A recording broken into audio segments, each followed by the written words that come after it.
Hello बच्चों, आप सभी को नमस्कार। और आज के लेक्चर में मैं आपको देने वाला हूं एकदम बेहतरीन सुपर ट्रिक टॉपिक।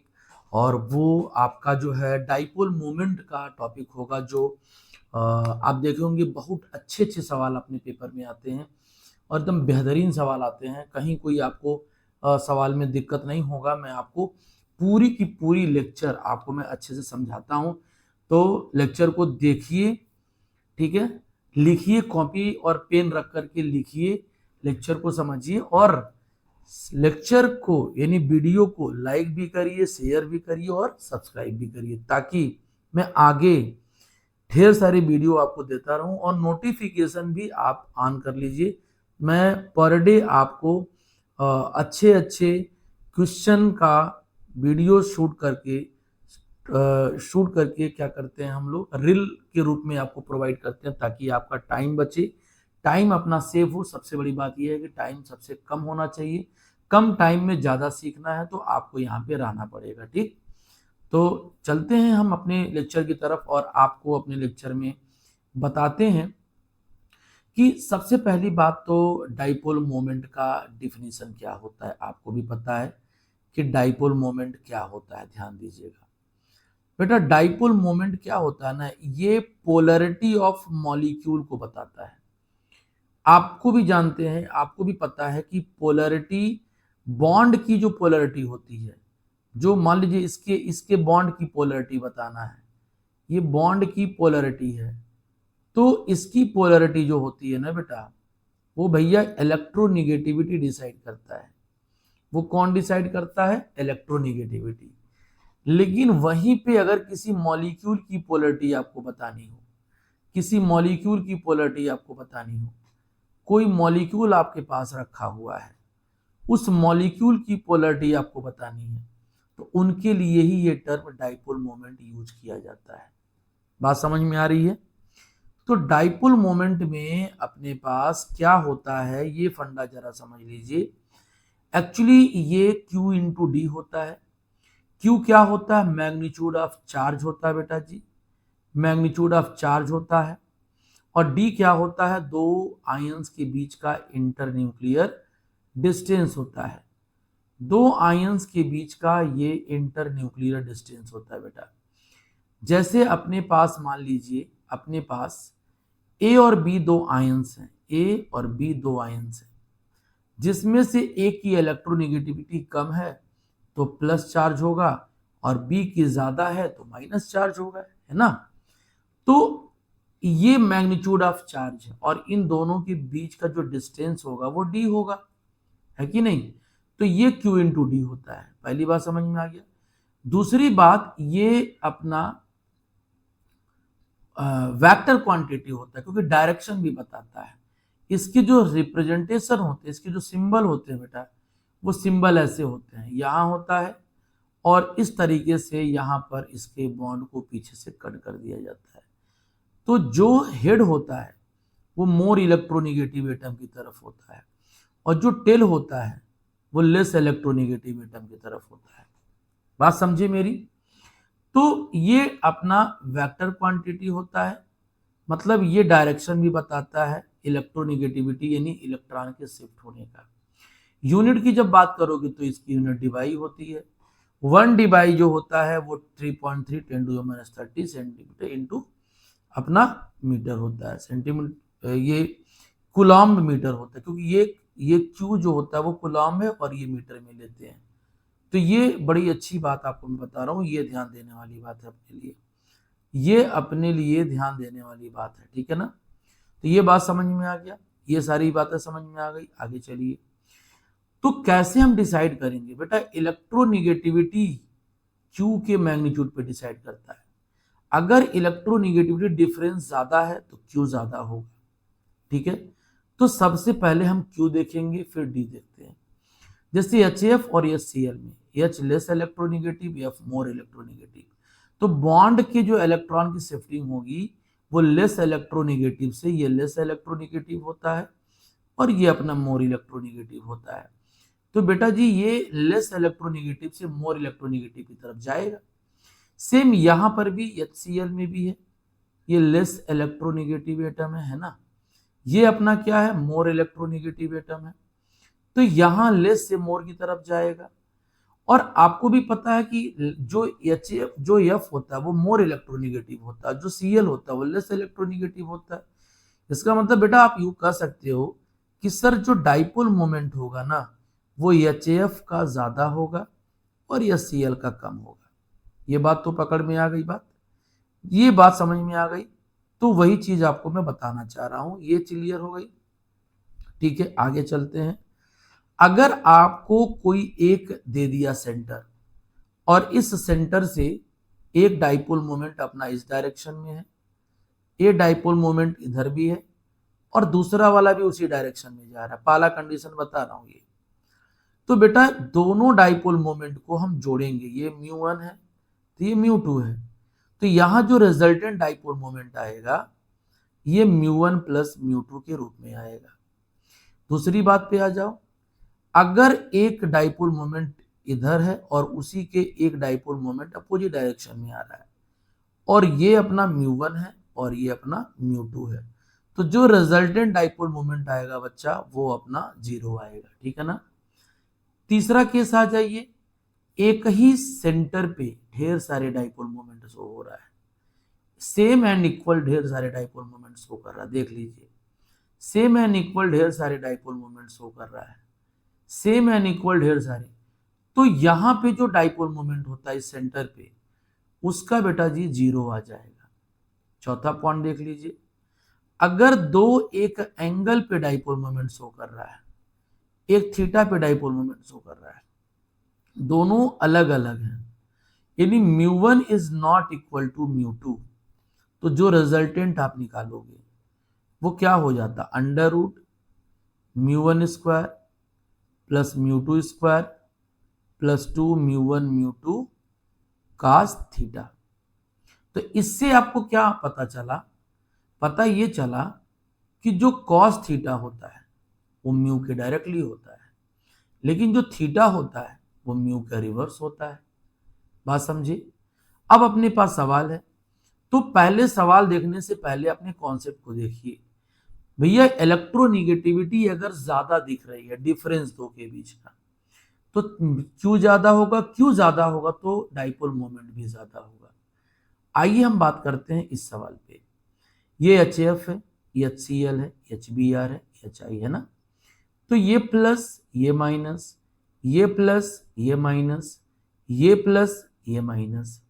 बेटा जी दोनों पे चार्ज यश तो सेम है, तो आपको देखना है कि फ्लोरीन की इलेक्ट्रोनिगेटिविटी सबसे ज्यादा होती है, तो वहां पे डाइपोल मोमेंट सबसे ज्यादा देखने को मिल जाएगा।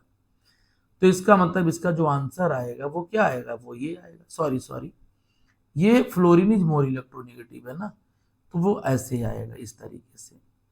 फ्लोरीन इज मोर इलेक्ट्रोनिगेटिव है तो इस तरीके से आएगा। क्लियर है ना, ये आई है। ठीक है, सेम बात हम यहाँ पे करते हैं। तो फ्लोरीन भी यहाँ एन है और पी है।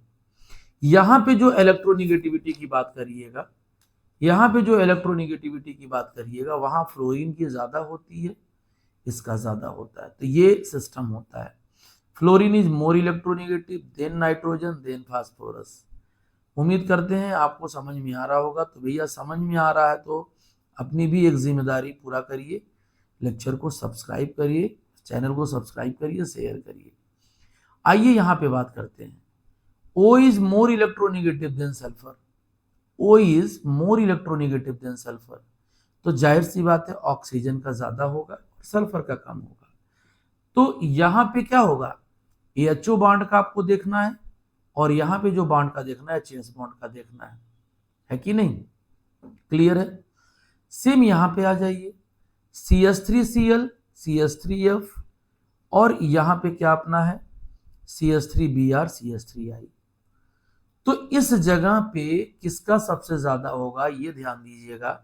आप जो सीक्वेंस जानते हैं कॉन्सेप्ट के अकॉर्डिंग, तो आप बोलते होगे सर ये वाला होना चाहिए, क्योंकि आपने बोला कि इलेक्ट्रोनिगेटिविटी डिफरेंस जो डाइपोल मोमेंट के साथ बराबर डायरेक्टली होता है। बिल्कुल सही आपने सुना था, लेकिन ये जो है ना वो प्रैक्टिकली जब देखा गया तो magnitude of Q and D इस वाले का कम मिला और magnitude of Q and D इस वाले का ज्यादा मिला, तो ये बेटा एक्सेप्शनली यहाँ पे क्या हो जाएगा, इस जगह पे जो एक्सेप्शनल बात हो जाएगी वो पलट जाएगी। मतलब जो करेक्ट आंसर आएगा CH3Cl CH3F, भैया CH3Br CH3I, ये अपना आंसर हो जाएगा। मैं दावे के साथ बोल सकता हूं कि बेटा ये सवाल आपको मिलेगा, ये सवाल अपने पास मिलेगा, इसमें कोई काट नहीं सकता है। तो याद रखना इस बात को, ये आपको ध्यान देने वाली बात है। बात समझ में आई? आगे चलिए। यहां पे ये एनसीईआरटी के डाटा के अकॉर्डिंग चलेंगे हम लोग, अकॉर्डिंग टू एनसीईआरटी। एनसीईआरटी कहता है भैया कि HF की इलेक्ट्रोनिगेटिविटी H2O से कम होती है, तो हम उसको फॉलो करेंगे। अब पूछेगा आपसे बॉन्ड स्ट्रेंथ बताइए, बॉन्ड स्ट्रेंथ क्या होता है? तो जहां ओवरलैपिंग ज्यादा होगी या मल्टीपल बॉन्ड ज्यादा होगा, बॉन्ड स्ट्रेंथ ज्यादा होता है। जैसे यहां ट्रिपल बॉन्ड है, तो आप एक बात और पढ़े होगी, वहां से कनेक्ट कर सकते हो, बॉन्ड ऑर्डर जो होता है वो बॉन्ड स्ट्रेंथ का डायरेक्टली प्रोपोर्शनल होता है। जितना ज्यादा बॉन्ड ऑर्डर उतना ज्यादा बॉन्ड स्ट्रेंथ। तो double bond, single bond, triple, single, double, single, तो यहाँ पे ट्रिपल वाले का बॉन्ड ज्यादा मजबूत होगा। सेम बात करते हैं इस जगह पे, तो यहाँ पर भी बेटा क्या होगा, इस जगह की जब बात करोगे तो यहाँ पे ये ट्रिपल बॉन्ड है, ये डबल बॉन्ड है, इसलिए यहाँ ज्यादा होगा। O double bond, O single bond, तो डबल बॉन्ड वाले का बॉन्ड स्ट्रेंथ ज्यादा होगा और ट्रिपल बॉन्ड सिंगल वाले का बॉन्ड स्ट्रेंथ कम होगा। समझ में आ गई बात? आगे बढ़िए। फिर आपको बॉन्ड स्ट्रेंथ यहाँ पे भी पूछ डालेगा कि बॉन्ड स्ट्रेंथ बताइए। तो carbon carbon, nitrogen nitrogen, oxygen oxygen. तो भैया एक बहुत बड़ी बात मैं आपको बताने चल रहा हूं, यहां पे आपको ये वाली बात नहीं ध्यान देना है, ये वाली बात नहीं ध्यान देना, लोन पेयर वाली बात नहीं ध्यान देना है, सॉरी साइज नहीं फैक्टर काम करेगा, सिर्फ आपको देखना होगा लोन पेयर रिपल्सन। तो ये आप ढेर सारा स्टार बना के पैक कर लीजिए, आपको बड़ा अच्छा रहेगा ये।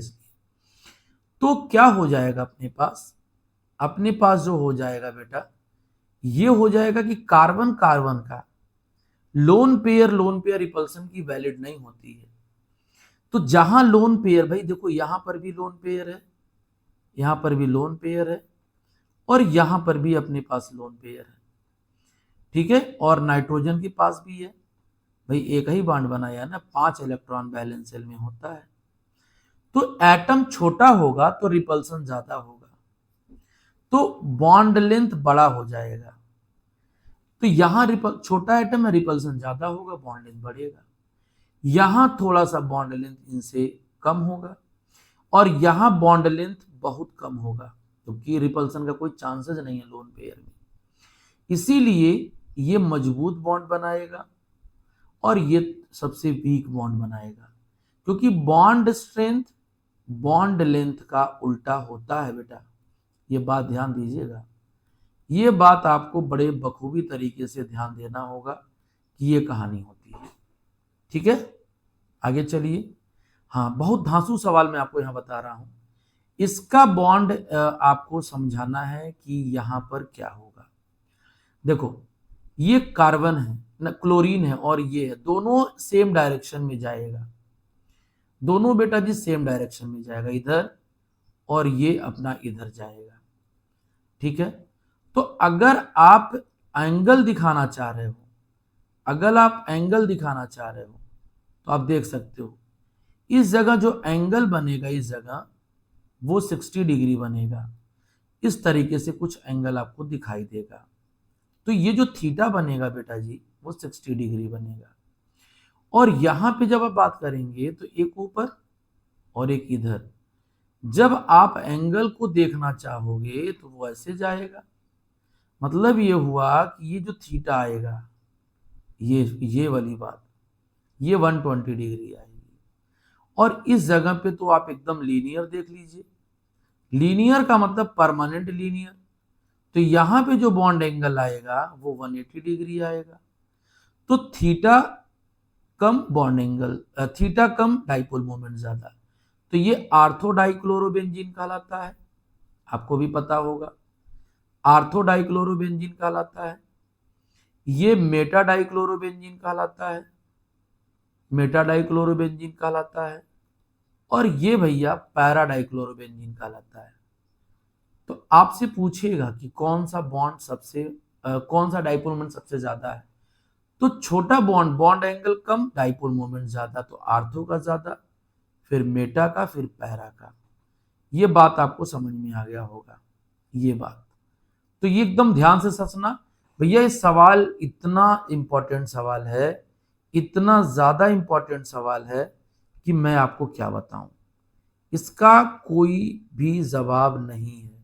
इसलिए जितना ज्यादा आप स्टार लगा लीजिए उतना अपने पास कम है, वो आपके लिए बेनिफिट नहीं है। आगे चलते हैं। ये देखो, ये सबसे धांसू सवाल है बेटा। ये कह रहा है कि सब बराबर होते हैं, तो क्यों बराबर होते हैं, जरा ये देख लीजिए। ये क्यों बराबर होता है ना, तो एक बात बताओ, अगर इसको देखा जाए और इसको देखा तो कैंसिल कर दिया, ये तो कैंसिल हो गया। और इसकी जब बात करोगे और इसकी बात करोगे तो ये तो एक एंगल की बात कर रहा है, देख सकते हो, ये एक एंगल की बात कर रहा है। यानी आप एक बात देख रहे हो कि यहाँ पे जो एंगल बन रहा है वो अपना कुछ ऐसे बन रहा है, और ये थीटा 120 डिग्री का होता है। यहां पर भी देख लो, ये वाली बात ऊपर और ये इधर, तो ये भी अपना आगे बढ़ाइए ऐसे, ये भी अपना आगे बढ़ाइए इस जगह पे। तो यहां पे भी आप देखोगे क्या, यहां पे देखोगे थीटा 120 ये भी आ रहा है, मतलब कुछ ऐसे ये भी आ रहा है, ये भी 120 डिग्री है, दोनों एंगल ऊपर। भाई Cl तो मोर इलेक्ट्रोनेगेटिव होता है। तो देखो ये ध्यान मत देना, क्योंकि ये जो है ना, ये एंगल जो ये एरो है ना वो ऊपर आना चाहिए ऐसे, ये ऐसे होना चाहिए। ये देखो, एक इधर और एक इधर कैंसिल कर दिया, ये कैंसिल कर दिया, तो एक ही बचा ना, एक ही ना बचा यहां पर, और ये भी एक ही है। तो इस जगह पे जो बॉन्ड एंगल आएगा अपना, इनके जगह जो डाइपोल मोमेंट अपना आएगा, वो बताइए क्या इक्वल आएगा या कुछ और आएगा, आप जल्दी बताइए, जल्दी बताइए इन दोनों में क्या आने वाला है, आप जल्दी बताइए इन दोनों में क्या आने वाला है आंसर, आंसर जल्दी बताइए ताकि हम लोग आगे बढ़ें, आंसर जल्दी बताइए ताकि हम लोग आगे बढ़ें। तो बिल्कुल सही बात है, बराबर होना चाहिए, और इस पे आप स्टार बना लीजिए, और इसका कमेंट बॉक्स में इसका मुझे एक्सप्लेनेशन बता देंगे तो बहुत अच्छी बात रहेगी, और नहीं होगा तो आपको मैं नेक्स्ट लेक्चर में इसको बेहतरीन तरीके से बता दूंगा। ये आपका होमवर्क है। आगे चलिए, ये देखिए ध्यान से बेटा, ये दोनों सेम अंदर सेम डायरेक्शन में आ रहा है इधर, मतलब कि ये जो sp3 हाइब्रिडाइजेशन का कार्बन है और ये बेंजीन रिंग का sp2 है। तो आपको पता है कि जब दो कार्बन हो, ये sp3 हो और ये भैया sp2 हो, तो बॉन्ड इधर मूवमेंट करेगा, तो डाइपोल मोमेंट अंदर की तरफ जाएगा, डाइपोल मोमेंट अंदर की तरफ जाएगा। यहां पर भी वही सिचुएशन है इस तरीके से, यहां पर भी वही सिचुएशन है इस तरीके से। तो आपको चेक करना है कि ये तो 120 डिग्री पर जा रहा है, ये अपना 60 डिग्री पे जा रहा है, और ये कहां जा रहा है, ये तो 180 पे आ रहा है। तो यहां पर भी वही कॉन्सेप्ट लगा दीजिएगा जो मैंने आपको बताया, ये वाला देखो ध्यान से, ये जो कॉन्सेप्ट है वही कॉन्सेप्ट लगा करके आप आंसर निकाल लेना, कहीं कोई दिक्कत नहीं आएगी, जो पीछे वाला बताया हूं। क्लियर है? तो ये हो गया। यहां थोड़ी सी आपको समझने वाली बात है, यहां पे समझने वाली बात क्या है, ये अंदर की तरफ भागेगा और ये बाहर की तरफ भागेगा, ये अंदर की तरफ, ये बाहर की तरफ, ये अंदर की तरफ और ये बाहर की तरफ। देखो ये थोड़ा सा इसको हटाना पड़ेगा क्योंकि गलत हो चुका था ये, तो ये बाहर की तरफ भागेगा ऐसे। तो पूछ रहा है कि डाइपोल मोमेंट का सिस्टम बताइए क्या होगा इनका। इनमें से किसका सबसे ज्यादा आएगा, किसका सबसे कम आएगा, ये आपको बताना है। तो बताइए इसमें आंसर क्या आएगा। एक CH3 है और एक अपना Cl है, एक CH3 है और एक अपना Cl है, दोनों अलग अलग हैं। तो बेटा एक बात बताओ, दोनों इसी डायरेक्शन में आ रहा है ना, ये दोनों इसी डायरेक्शन में आ रहे हैं ना, तो जब सेम डायरेक्शन में आएंगे तो थीटा को 0 ले लेना, थीटा को क्या ले लेना, 0 ले लेना। दूसरे वाले में आ जाओ, इस जगह पे ये आगे बढ़ाओ ना, इसको आगे बढ़ाओ ऐसे, ये आगे बढ़ाओ, सॉरी ये आगे बढ़ाओ ऐसे, और ये वाला आगे बढ़ाओ, ये वाला ये इधर बढ़ाओ ऐसे। तो देखो यहां थीटा कितना बन रहा है, उल्टा सोचना है, ये वाला थीटा कितना बन रहा है, तो ये थीटा 60 डिग्री बनेगा, ये थीटा 60 डिग्री बनेगा, ये थीटा अपना 60 डिग्री बनेगा, पक्का है। ये आ जाइए, ये अंदर की तरफ चले जाओ और ये अपना बाहर की तरफ चले जाओ, ये ऐसे चला जाएगा। तो एंगल यहां कितना बन रहा है, एंगल तो बनेगा यहां 120 डिग्री, एंगल तो बनेगा यहां 120 डिग्री। तो पूछ रहा सबसे ज्यादा किसका होगा, ये ए है, ये बी है, ये सी। थीटा सबसे कम है तो ए ज्यादा होगा, फिर ये 60 वाला है तो बी, फिर 120 वाला है सी, सबसे पीछे सी वाला जाएगा। तो बड़ा ध्यान से इसको देखिएगा और अच्छे से समझिएगा। थीटा ऐसे देखना, दोनों सेम डायरेक्शन में, ये इधर भगाना, ये इधर भगाना ऐसे। तो ये वाला थीटा देखना ये, और इसमें इधर आया तो 180 120 डिग्री थीटा देखना, तो ये आ जाता है। यहां पे आ जाइए, ये सिस एल्कीन है और ये ट्रांस एल्कीन है। ये देखो ये sp2 carbon double bond sp3 है, तो जाहिर सी बात अंदर की तरफ जाएगा, इधर जाएगा। तो जब सेम डायरेक्शन में आएगा तो डाइपोल मोमेंट कभी जिंदगी में 0 नहीं होगा। लेकिन अगर यही दोनों इस तरीके से जा रहा है, दोनों इस तरीके से जा रहा है, देखो ध्यान से, ऐसे आ रहा है, ऐसे आ रहा है, तो इक्वल एंड अपोजिट हो रहा है ना, तो थीटा क्या हो जाएगा, 0 हो जाएगा। और बोला जाता है कि जो 0 है वो नॉन पोलर है और ये जो है वो पोलर है, क्योंकि थीटा से पोलरिटी भी निकाला जाता है, सॉरी डाइपोल मोमेंट से।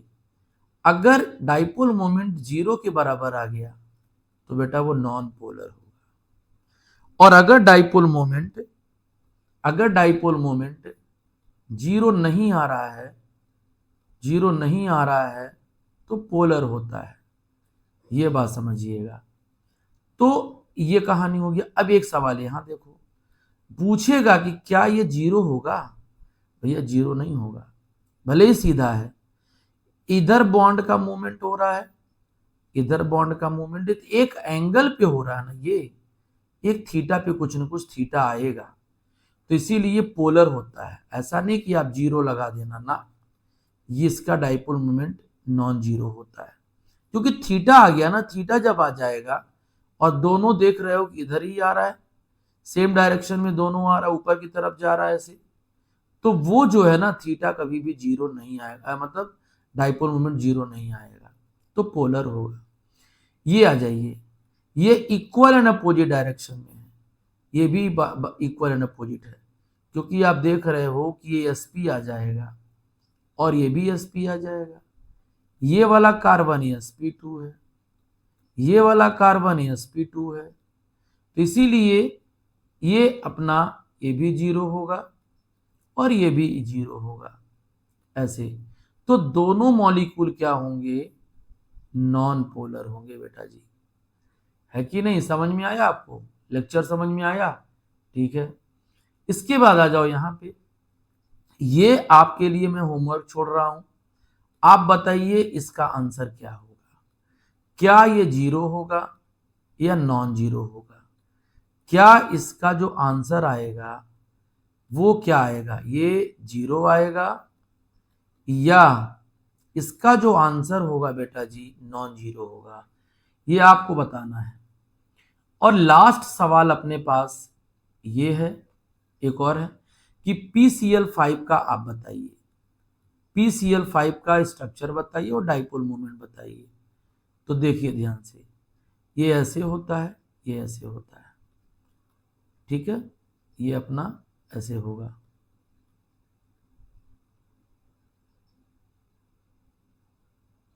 ठीक। तो क्या करेगा, Cl यहां आएगा, एक Cl यहां आएगा, एक Cl यहां आएगा, एक Cl यहां आएगा, ये आ जाएगा ट्राइगोनल शेप में। ये देखो, ये ट्राइगोनल शेप में आ गया, और ट्राइगोनल शेप में है तो ये तो जीरो हो जाएगा, रेगुलर ज्योमेट्री है। और ये जो है Cl एक इधर है, एक Cl इधर है, तो ये भी तो कैंसिल करेगा, ये भी तो कैंसिल करेगा, इधर कैंसिल करेगा ऊपर की तरफ, ये नीचे की तरफ, तो ये तो जीरो दे दिया, और ये प्लेन में है, तो ये अपना रिजल्टेंट डाइपोल मोमेंट जीरो होगा। यहां आ जाइए, ये इसको कैंसिल करेगा, तो ये जीरो हो गया, और ये एक ट्राइगोनल शेप में है, ये एक ट्राइगोनल शेप में है, तो ये अपना रेगुलर ज्योमेट्री में आता है, तो ये पूरा का पूरा जीरो हो जाएगा, ठीक। अगर यही अपने पास कुछ ऐसा होता है, अगर यही अपने पास कुछ ऐसा होता है, तो इसका डाइपोल मोमेंट जीरो नहीं होता। बताइए क्यों, क्यों इसका डाइपोल मोमेंट जीरो नहीं होगा, इसका आंसर आप बताइए फटाफट। आगे चलिए, इसके बाद आ जाते हैं कि कैसे पता चलेगा कि गिवन कंपाउंड से HCl है वो कितना परसेंट आयनिक है, वो कैसे पता चलेगा। इसके लिए फॉर्मूला बनाया गया अपने लिए, कि रियल निकालने के लिए जो फॉर्मूला है बेटा जी, वो अपने पास mu real mu imaginary into 100 कर दिया जाता है। इसका फॉर्मूला सवाल पे अप्लाई करिए। एक सवाल दिया है, कह रहा उसका डाइपोल मोमेंट, एक HCl का डाइपोल मोमेंट H 1.02 डिवाइड दिया है, दो H और Cl के बीच का जो बॉन्ड दिया वो D दिया है, और ये एंगस्ट्रॉम में दिया तो 1.25 10⁻⁻10 मीटर कर लीजिएगा। परसेंटेज पूछ रहा है, तो पहली बात आपको म्यू रियल तो दे रखा है, ध्यान दीजिएगा, ये जो वैल्यू म्यू रियल है, तो मुझे म्यू इमेजिनरी बताना पड़ेगा पहले। तो क्या होगा, Q इंटू डी निकालेंगे, तो Q कितना है भाई, चार्ज तो वही होगा क्योंकि आयनिक नेचर में है, तो 1.6 10⁻⁻19 कूलम, और डिस्टेंस दो के बीच में ये है 1.25 10⁻⁻10 मीटर। अब आपको क्या करना है, इसकी वैल्यू पुटअप करना है, तो percentage of ionic character is equal to, क्या वैल्यू दे रखा है, ये दे रखा है 1.02 3 इंटू 3 10⁻30, तो ये हो जाएगा 1.02 3 इंटू 10⁻10⁻⁻30, और अपॉन जो आएगा, अपॉन वैल्यू वो क्या आ जाएगा, नीचे वाली वैल्यू आ जाएगी, ये वाली 1.6 इंटू 10⁻19 इंटू 1.025 10 कितना दिया है, 10 दिया है, तो ये हो जाएगा 1.6 10⁻19, और ये दे रखा है वैल्यू क्या, 1.25 इंटू 10⁻10, और ये 100 हो जाएगा। सॉल्व कर लेंगे, इसका आंसर आ जाएगा कितना परसेंट है। तो बेटा ये भी अपने को सॉल्व कर लीजिएगा, और अब हम ये डाइपोल मोमेंट का लेक्चर खत्म करते हैं। और बेटा मैं आपसे बोलना चाहता हूं कि अगर आपने लेक्चर को पेशेंस रख के देखा है और अच्छे से लेक्चर को रटा है, आपने याद किया है, तो इसके लिए आपको थैंक यू।